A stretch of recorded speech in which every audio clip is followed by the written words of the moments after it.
Bonjour les audacieux et bienvenue pour ce nouveau numéro d'Expertise, l'émission pour créer, gérer et développer votre entreprise. Et dans cette émission, nous allons parler franchise et plus précisément comment choisir entre un jeune réseau et un réseau plus mature. Et on va vous apporter des conseils pour vous aider à bien choisir. Quand je dis on, ce sont surtout nos deux invités, à savoir Rachid Rassoul qui est le cofondateur d'Enjoy. Bonjour.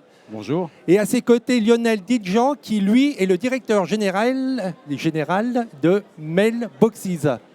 Mailboxes, etc. Bonjour. Bonjour.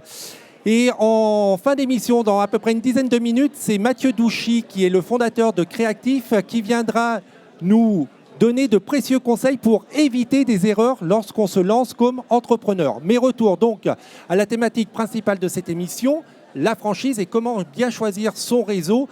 Alors, quels sont les avantages d'un réseau dit mature en franchise ? Alors, les avantages d'un réseau mature sont forcément la notoriété, l'expertise, un concept qui va être établi dans le temps et une expérience et un partage d'expérience d'un ensemble de franchisés pour le nouveau franchisé ou le candidat à la franchise. Un savoir-faire, il y a une expérience derrière un réseau mature et donc c'est du solide, on est serein quand on se lance. Logiquement, il y a un savoir-faire, que ce soit un réseau mature ou un réseau jeune. En réalité, le savoir-faire est là. Je dirais qu'il y a plus d'expérience et plus de recul, effectivement, pour un candidat. C'est plus rassurant d'aller sur un réseau mature. Rachid, quels sont les avantages d'intégrer un jeune réseau par rapport au réseau mature ?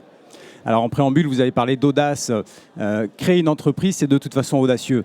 Maintenant, la franchise, il y a un côté très rassurant. On parle de savoir-faire. Le savoir-faire, c'est l'épine dorsale d'un réseau. Un réseau jeune, l'entrepreneur qui va rejoindre un réseau jeune qui a 1, 2, 3, 4 points de vente, il aura ce statut de pionnier. Donc soit on est aventurier dans la création d'entreprise, soit on préfère se rassurer en rejoignant un réseau qui a déjà une notoriété établie, qui a déjà un nombre de points de vente suffisamment rassurant, si je puis dire.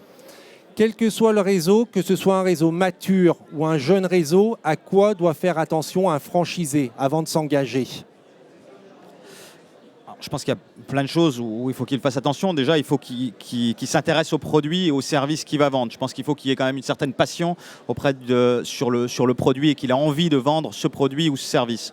Ensuite, il doit faire attention, il doit échanger avec des franchisés, il doit échanger avec le franchiseur, il doit avoir une certaine confiance et comprendre exactement quel est le modèle, quel est le concept, comprendre le modèle économique, savoir par rapport à ses ressources, s'il est en phase avec le modèle économique que propose le franchiseur. Donc ça, je pense que c'est un élément important. Discuter avec d'autres franchisés, c'est également un élément important. Et on discute sur quoi ? Je vais voir un franchisé, je lui demande par exemple le bilan comptable de sa dernière année d'activité. Alors, ça peut être ça. Maintenant, quand vous êtes dans des réseaux qui sont relativement jeunes, les franchisés en place n'ont pas forcément encore des bilans comptables de leur précédente activité ou pas forcément probants. Mais ce qui est important, c'est déjà de comprendre si, entre ce que le franchiseur vous raconte et ce que les franchisés vous expliquent sur le terrain, s'il y a une concordance. Est-ce qu'il faut être également vigilant sur les engagements du franchiseur, savoir qu'est-ce qu'il va me proposer en termes d'accompagnement ? C'est essentiel. C'est essentiel. La franchise, c'est avant tout une question de confiance. Quand vous rencontrez l'équipe du franchiseur, si vous ne sentez pas, j'allais dire, ces gens-là, il faut passer votre chemin.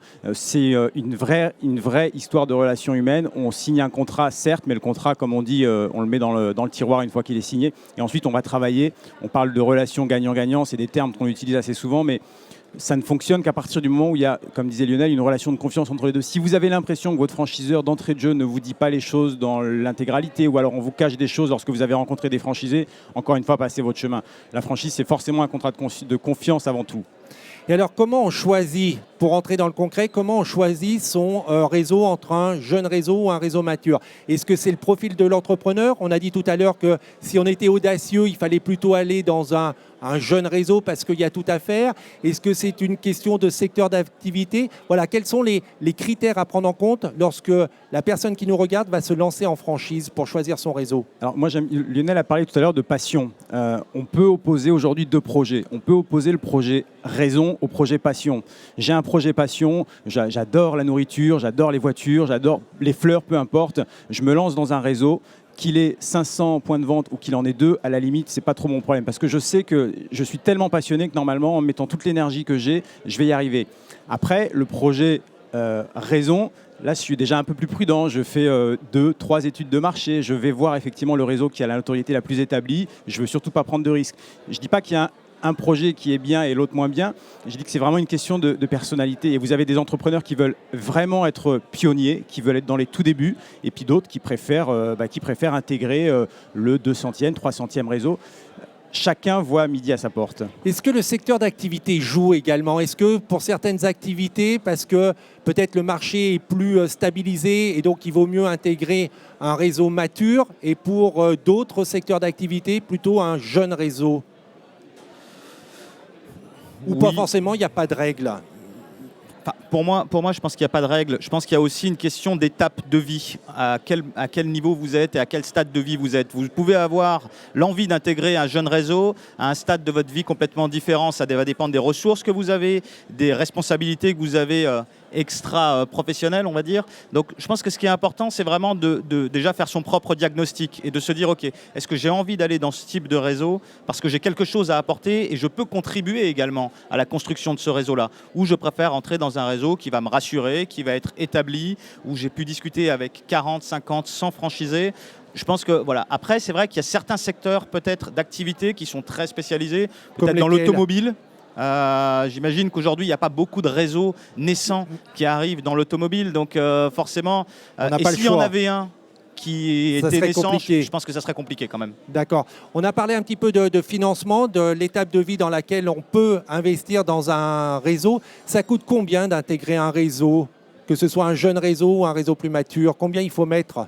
Alors c'est très variable évidemment, entre monter une entreprise dans le service à la personne où vous n'avez besoin que d'un bureau, si je puis dire, et monter un restaurant à thème où on doit monter toute une structure où il faut effectivement beaucoup plus d'apport personnel. Mais on va dire que il faut de toute façon un apport personnel quel qu'il soit, parce que le banquier ne vous prêtera de l'argent qu'à partir du moment où vous investissez vous en tant qu'entrepreneur. Donc que votre projet soit un projet avec un plan de financement à 100 000 euros ou à 1 million d'euros, la règle est d'avoir environ 30% d'apport personnel. Donc 30 000 euros si vous allez sur un projet à 100 000 et 300 000 si vous allez sur un projet à 1 million. D'accord, mais là on parlait de ce montant pour agencer son commerce, mais les tickets d'entrée dans les réseaux, est-ce que ça varie? Est-ce que par exemple le ticket d'entrée est moins important pour un jeune réseau qu'un réseau plus mature?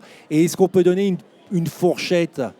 Je pense qu'on peut parler raisonnablement de 5 000 euros de droit d'entrée jusqu'à peut-être 30, 40, 50, 60 000 euros. Donc c'est assez variable là aussi. Et effectivement, les montants des droits d'entrée évoluent en fonction de la notoriété et de l'établissement du réseau. Ça arrive souvent, complètement. Ouais.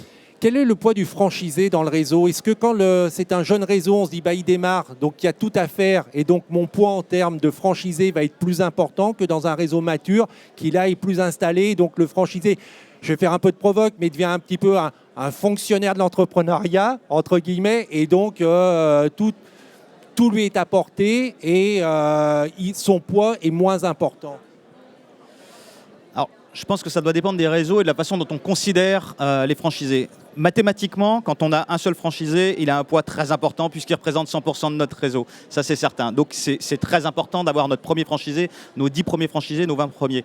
C'est évident. Après, je pense que malgré tout, dans le temps, on a des franchisés qui vont prendre plus de poids parce qu'ils sont plus forts, parce qu'ils ont développé plus de chiffre d'affaires, parce qu'ils ont développé plus de magasins, parce qu'ils ont un poids important au niveau de la tête de réseau, au niveau du franchiseur. Maintenant, je pense qu'il faut arriver à considérer la franchise aussi comme un modèle où on doit, en tant que franchiseur, apporter également la même chose à l'ensemble de nos franchisés. Donc évidemment, les premiers franchisés ont un poids très important puisque c'est eux qui nous aident à développer.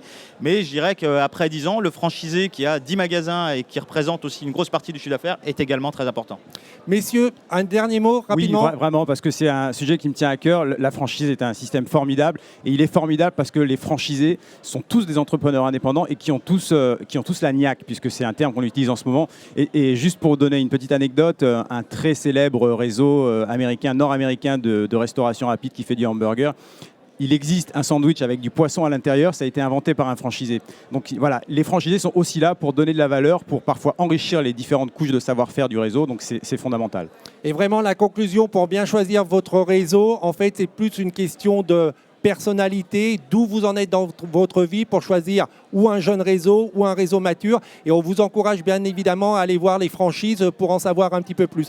Je vous propose de rester sur ce plateau et va nous rejoindre Mathieu Douchy qui est le fondateur de Créactif tout de suite dans la rubrique Zoom.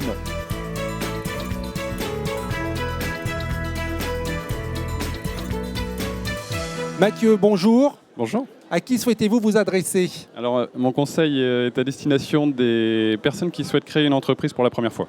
Donc à tous les entrepreneurs qui vont se lancer, et je crois que vous voulez énoncer un certain nombre d'erreurs à ne pas commettre. Oui, tout à fait. Alors la première, elle est assez fréquente, c'est-à-dire qu'on n'a pas les compétences clés au capital de la société. Ça veut dire ? Ça veut dire, je veux lancer une application web, je ne suis pas développeur. Je veux ouvrir un restaurant de gastronomie, je ne suis pas chef. Et alors on fait comment dans ce cas-là ? Comment on fait ? On essaye de trouver des associés. C'est certainement la meilleure solution parce qu'un salarié ou un sous-traitant ne va jamais arriver à répondre à la problématique en fait. Ça veut dire quand même qu'on ne s'interdit pas. J'ai une passion pour la cuisine, mais je ne suis pas cuisinier. J'ai envie de lancer un restaurant, j'y vais, sauf que je trouve un associé et c'est un chef, un mec qui cuisine bien. Oui, tout à fait, ça peut être une solution. Donc première erreur à ne pas commettre, ne pas avoir les compétences au capital de la société. Deuxième erreur. Deuxième erreur, ça serait de s'isoler. C'est assez fréquent de voir des gens qui pensent qu'ils ont une idée tellement bonne qu'ils ne veulent pas en parler. C'est certainement la pire des idées parce que du coup, évidemment, ils restent de leur côté et leur idée reste au stade zéro, on va dire. Et on est sûr qu'on ne se la fait pas piquer. J'ai une idée révolutionnaire, je vais devenir millionnaire avec. Si j'en parle à tout le monde, par exemple, dans ce salon, je suis sûr qu'on ne va pas me la piquer. Je vais être très honnête avec vous, l'idée ne vaut rien. C'est la mise en œuvre qui fait tout. Mais c'est toute la différence. C'est-à-dire que l'idée, si vous avez une idée en ce moment, même dans le salon, il y a déjà plusieurs personnes qui ont la même idée au même moment. Après, par contre, tout le monde ne va pas la décliner de la même manière. C'est ça qui fait la différence. Donc, il faut en parler et il faut aller vite. Il faut en parler, il faut rencontrer du monde, rencontrer des professionnels et le plus tôt possible aller au contact des futurs clients. Parce que c'est eux qui savent. Troisième erreur à ne pas commettre. La troisième erreur, ça serait de faire son étude de marché derrière son PC. Pourtant, il y a des beaux tableurs pour faire des business Exactement. plans. Vous avez l'INSEE qui fait des choses très bien. Le problème, c'est qu'une fois de plus, c'est pas là qu'on trouve des réponses. Les réponses, elles sont sur le terrain, elles sont en face des clients. Et c'est un peu un mal français, c'est de lancer son entreprise, mais chez soi, derrière son PC. Et puis après, évidemment, on ne se lance jamais parce que le gap est trop important pour créer réellement son entreprise. Et donc, il faut que j'identifie mes futurs clients. Je vais les voir. J'ai un questionnaire. Je leur dis... Alors, un questionnaire, c'est un peu scolaire. Mais aller discuter avec eux, tout simplement. Aller prendre un café, aller déjeuner. Leur soumettre notre idée, voilà, puis voir comment ils réagissent. Et puis essayer de créer quelque chose avec eux, en fait. Est-ce qu'il y a une quatrième erreur ? Je pense qu'il y en a des milliers d'erreurs à ne pas commettre, mais là, on voyait les erreurs principales. Est-ce qu'il y en a une quatrième que vous aimeriez donner ? Il y en a d'autres. La dernière. La dernière. Alors, on avait vu quoi, la dernière ? C'est pareil, il y en a beaucoup. Bah oui. Ne pas parler de son idée, on en avait parlé. Se concentrer sur des aspects secondaires. C'est-à-dire que nous, la plupart des gens qui viennent chez nous, ils arrivent et leur problématique, c'est c'est quoi ma forme juridique ? Pour être très honnête, on s'en fiche. On s'en fout. Ça, c'est juste ce qu'on va mettre autour du moteur. Gardez le micro bien proche. Voilà. C'est tout ce qu'on va mettre autour de ce que vous allez construire à l'intérieur. C'est la carrosserie, la forme juridique. Mais c'est vraiment pas le problème. Les aides, c'est pareil, c'est pas le plus important. Le plus important, c'est comment vous faites du chiffre d'affaires. Qui sont vos clients, comment vous faites du chiffre d'affaires. Concentrez-vous là-dessus et on est bon. Et tout ira bien. Merci beaucoup de nous avoir énuméré ces 4 erreurs à ne pas commettre. J'espère que ça vous a été utile. Si vous voulez revoir cette émission, elle est sur Salon SME TV. C'est la chaîne YouTube du Salon SME. Elles sont également sur demain.fr. On se retrouve très prochainement pour une nouvelle émission Expertise pour vous aider à créer, développer et gérer votre entreprise. Salut les audacieux.